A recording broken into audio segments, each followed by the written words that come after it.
Hi, welcome back to the channel, and today we're going to increase our knowledge of field recording and sound environments in theory and practice. And I'm going to use a framework that I got from this book. This is the Soundscape, our sonic environment and the tuning of the world by R. Murray Schafer. This is more about the sonic environment rather than field recording, but understanding it may help to improve field recording. I'm going to share my screen now and we'll get started. In a previous video I covered the frameworks of Krause and Chris Watson, so we'll have a quick recap of those. Then we'll look at R. Murray Schafer's framework based on his work.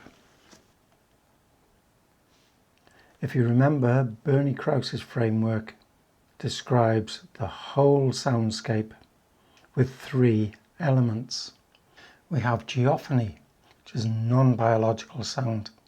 In other words, sounds of the earth, water, wind, rock, etc. Then we had biophony, all non-human life forms. And then anthropophony, man-made sounds. Man himself, his language, the noises from his body, and also the machines man has created. And a soundscape can include one, two, or all three of these elements at any time. If you have a look at some of my previous videos, I've gone out and I've collected specifically geophony, then geophony and biophony included, and then I added man-made sounds. So you may want to go and watch those. Then we had a look at Chris Watson's framework. We have ambience, incidental sounds, and isolated sounds. So you can have a recording of purely ambient and incidental or isolated sound. Now let's move on to Murray Schafer's framework. I got this, as I said, from the book The Soundscape, Our Sonic Environment and the Tuning of the World. And right at the beginning, he describes our sonic environment as something that has a keynote, a signal, and a sound mark. Let's look a bit more closely at these. In Schafer's model, the keynote is only geophonic and biophonic sound. In effect, it is the ambience. And the signal element are intermittent sounds. And in Schafer's definition, this is only man-made sounds. And the sound mark is a sound that denotes a sense of place. It's unique to a place. Right, to get a better idea of this, I'm just going to grab a Zoom F3, a pair of Clippies, and head off to the lakeside and do a recording right now. So I'll see you there.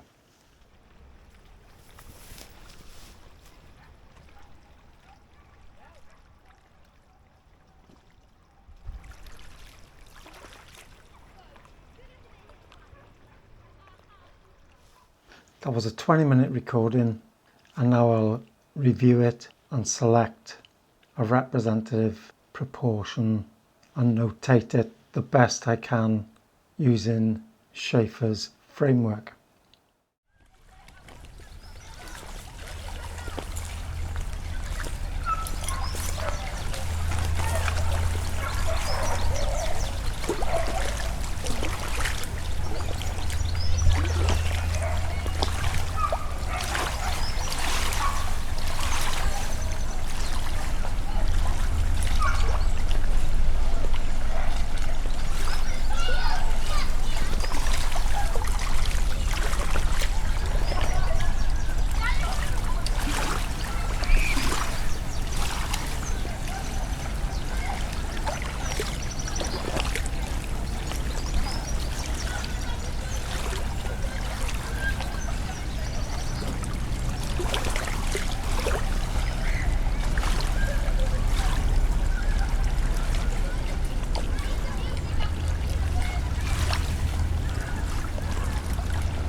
That's a first brief go at describing audio recordings in Schafer's framework.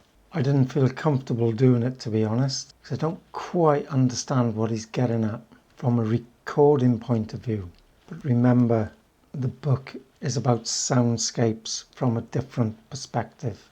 If you read it, it's more about the history of noise and noise pollution in the current day. But it is an interesting way of looking at things. And the first thing that came to my mind after describing the audio that I recorded was that it's more of a documentary style, something that you might use in a sound archive, because the key notes that we heard, water lapping and birds, could be anywhere. If you didn't have the picture, you wouldn't know.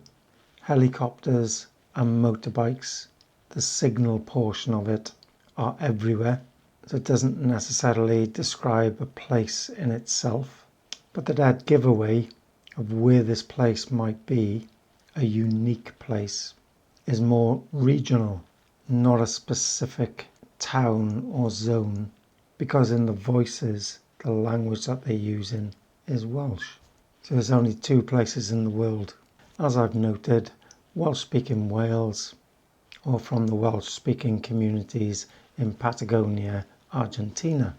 Of course, it could be Welsh-speaking people on holiday somewhere, but there's nothing else in that recording to denote place. But that's the best I can do for now. Thanks for watching, and I'll see you next time.